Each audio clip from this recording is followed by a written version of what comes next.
You seem comfortable out there. I'm sure you will get your PPL in no time. There's a laptop in the office.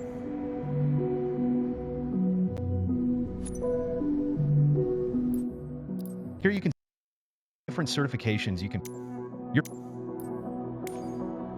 All the training lessons you'll need.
The art of maneuvering a plane through the air isn't a mystery to you anymore. Now it's time to test the skills you've learned. As you can see, we're cruising at 6,000 feet on a north heading of 360 degrees. Start by descending to 5,500 feet while maintaining a northerly heading. While descending, reduce throttle to avoid overspeed.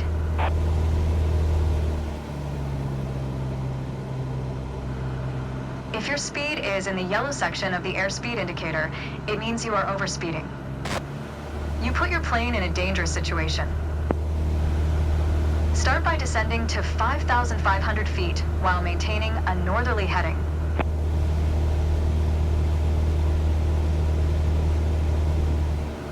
While descending, reduce throttle to avoid overspeed.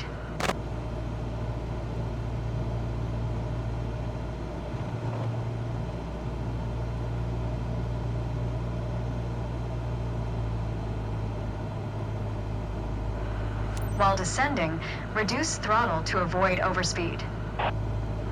That's okay. Now, climb to 6,000 feet and turn to a south heading. On the Cessna 172, you need full power to climb effectively.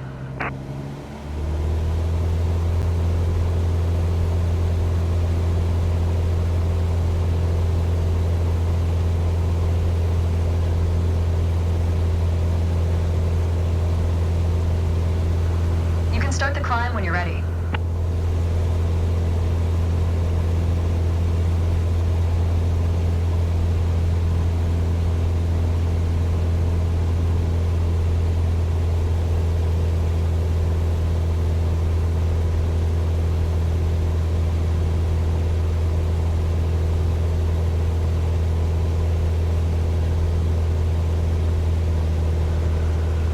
Put your plane in a dangerous situation. Now, climb to 6,000 feet and turn to a south heading. On the Cessna 172, you need full power to climb effectively.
Next exercise.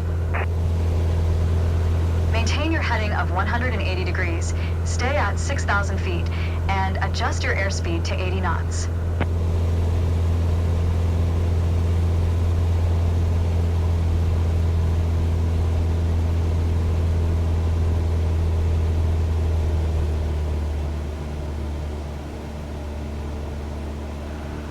Go ahead and reduce your speed.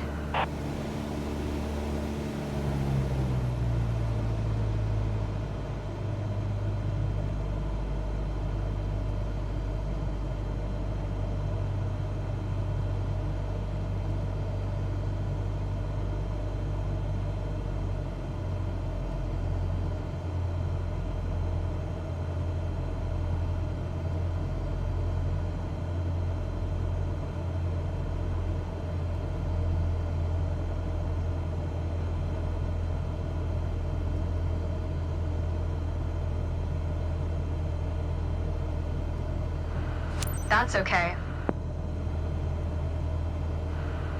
Your speed was well managed, but your altitude needs to be more accurate. You did well, but you can do better.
Hello. Today, we're going to go over all the steps that precede turning on your engine. Those steps are essential to ensure your aircraft's integrity and that everything is in order for a smooth and seamless flight. First of all, stretch your legs a bit and take a look at your aircraft and your surroundings. We never took much time to look at our aircraft from the outside, so take your time if you want to inspect it.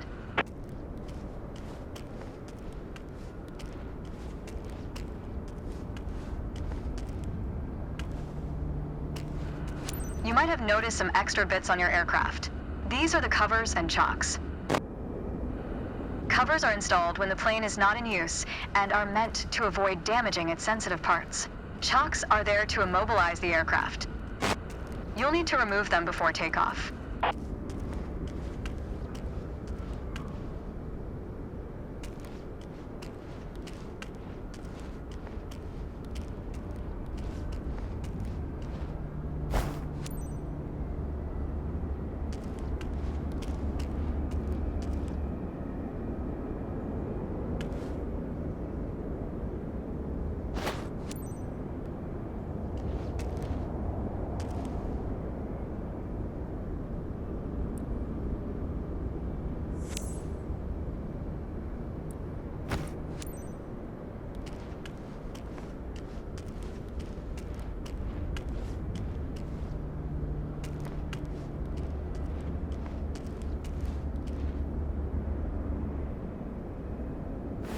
And we're done for the outside. Now that we're sure your aircraft is functional and ready to taxi, let's check the inside. Let's get to the matter at hand. You've been given an EFB, also referred to as an electronic flight bag. It's a tablet that stores critical flight information and is the ideal tool to prepare your flight plans and enhance your piloting experience. Open it and take a look. Feel free to follow a quick guided tour of its features.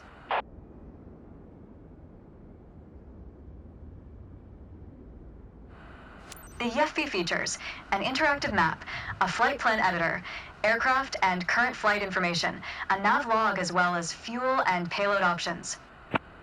The EFB has plenty to offer, but if you want to get directly into the action, you can turn it off after you finish the quick tour. It seems like we're all clear on the checklist. Now start this pretty bird up.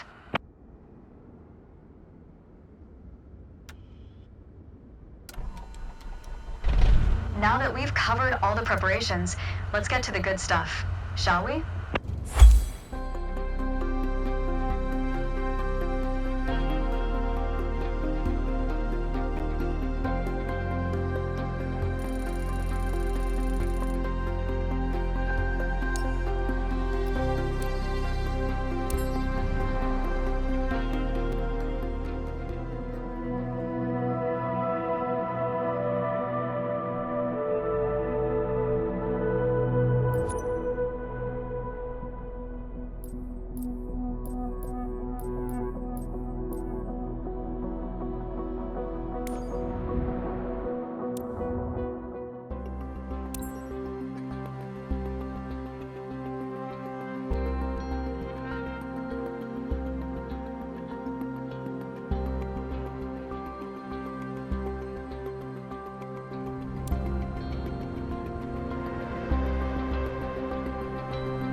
Let's take a moment to talk about taxiing. Taxiing refers to moving the aircraft on the ground under its own power. In particular, getting from the ramp out to the hold short point on the edge of the runway.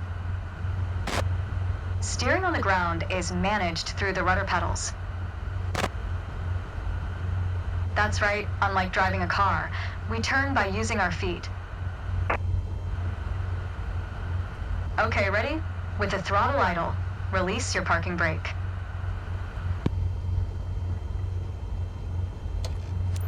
Okay. Now, gently increase throttle to get the aircraft moving.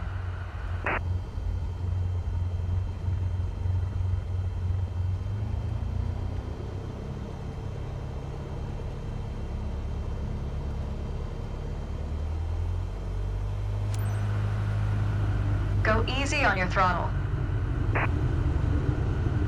Use your rudder pedal to turn left and enter the taxiway. Increase throttle to gain forward momentum and then reduce RPM accordingly to match a fast walking speed while taxiing. Now, test the brakes.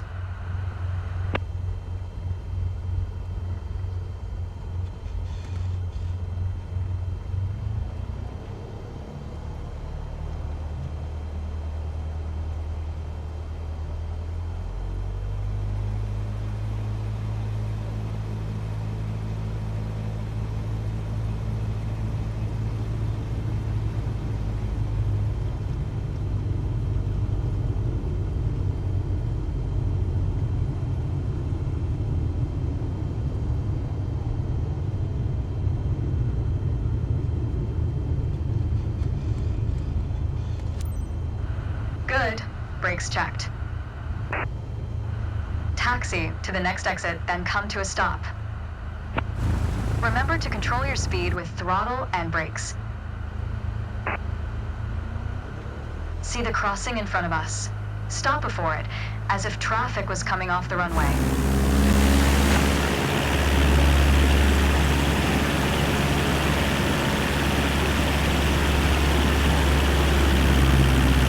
Watch your speed.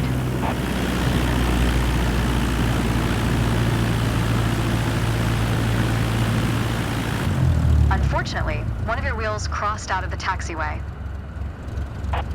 Taxi to the next exit, then come to a stop. Remember to control your speed with throttle and brakes. See the crossing in front of us. Stop before it, as if traffic was coming off the runway.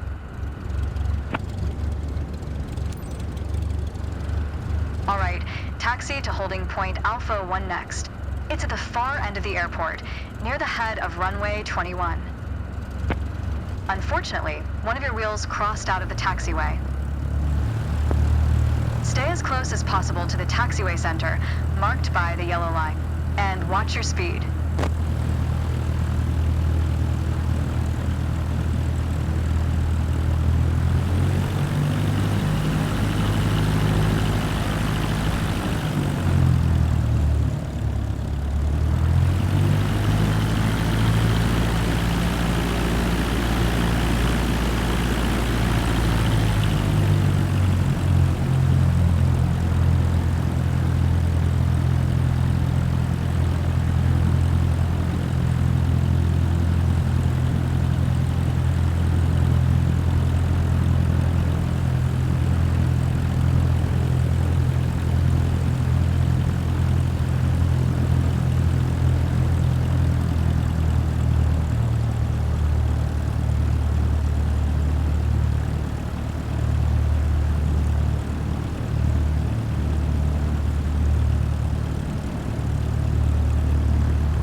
Turn, come to a stop before the hold short point, in prep for takeoff.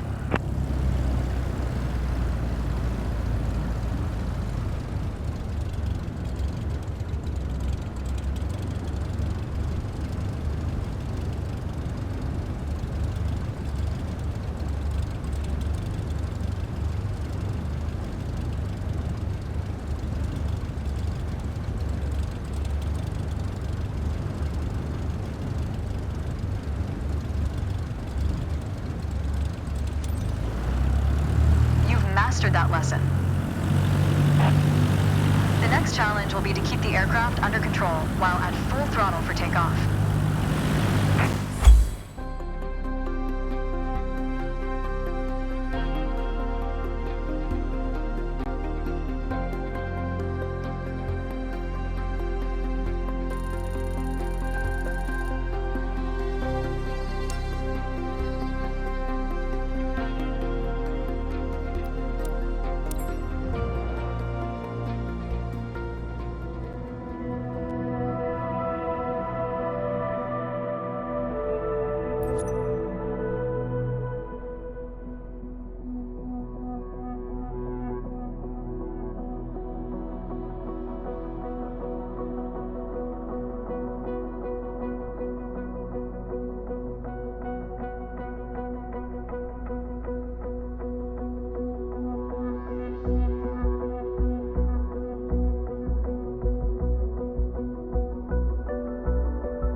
There's an old saying I like, a mile of road will take you a mile. A mile of runway will take you anywhere. Taking off isn't hard, but there are a few key points to remember. First, we always take off into the wind, which won't be an issue on a calm day like today. Second, before we enter a runway, we always make sure it's clear. Check to the right to see if a vehicle is on the runway. And to the left to make sure no other planes are approaching. Runway numbers are not arbitrary. Each number matches the first two numbers of the runway's compass bearing, rounded to the nearest 10 degrees. For example, a runway orientated towards the north would be numbered 36, which is 360 degrees on a compass. Everything looks good, no cross traffic. Go ahead and taxi into position. Now slowly taxi onto the runway and align the plane with the center line. Then stop your plane just after the number 21.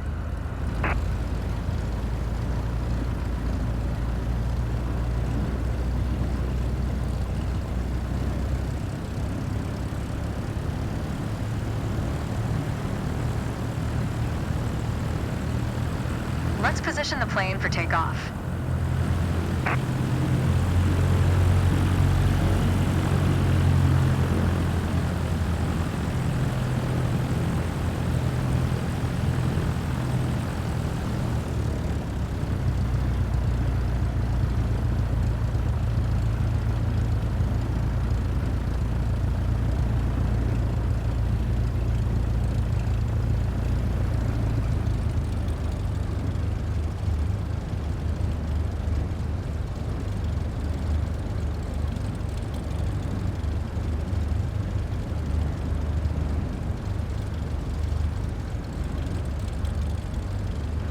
Not bad. All right, let's do this. Apply full power, and I'll walk you through the takeoff as we go.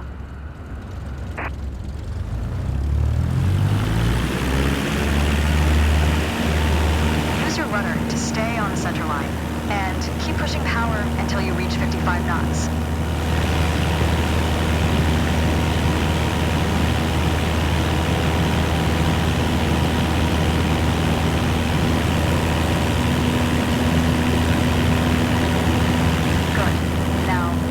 Back on the yoke. And we're airborne.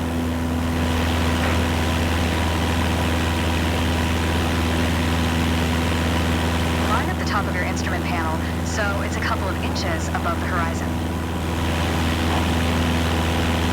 That'll pitch us up and set a good climb attitude. Maintain 75 knots, and we'll reach our target altitude of 5,500 feet in no time. Focus on flying straight. Use your rudders to remove the left yaw plane as when climbing. You can see your current yaw input by looking at the MFD's slip skid indicator.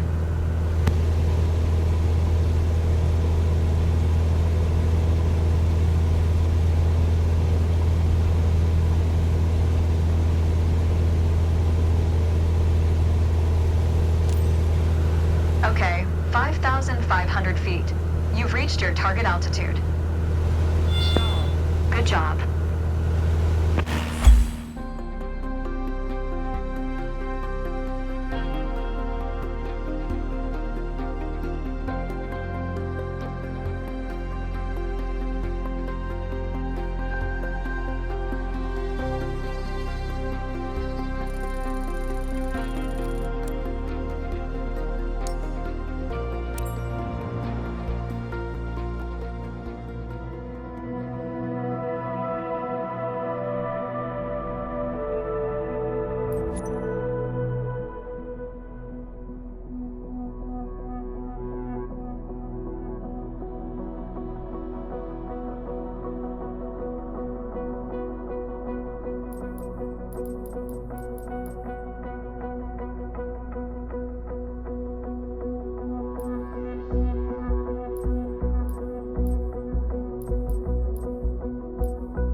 For this landing exercise, I want you to focus on the yoke only.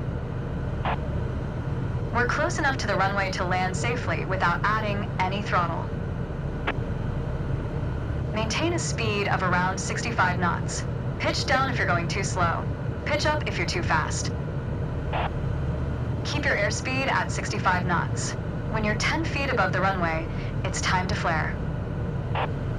To flare means to raise the nose of the aircraft to slow your descent for a softer landing, but without ever leveling off or climbing.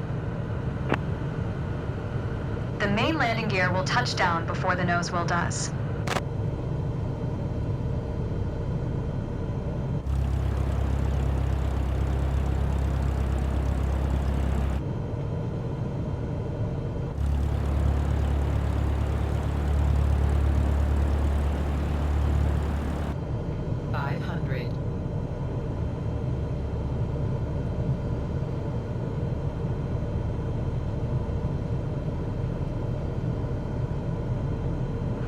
We're coming up on flare height.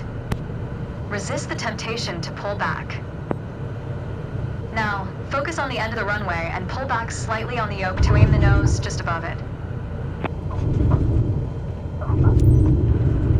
Nice. Now, apply the brakes progressively to slow us down and bring the plane to a stop. Use rudder pedals to stay on the center line.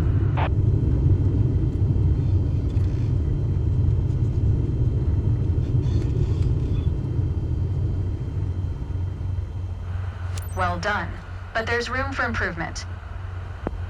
Keep in mind that approaching the runway at the right speed is key to a good landing.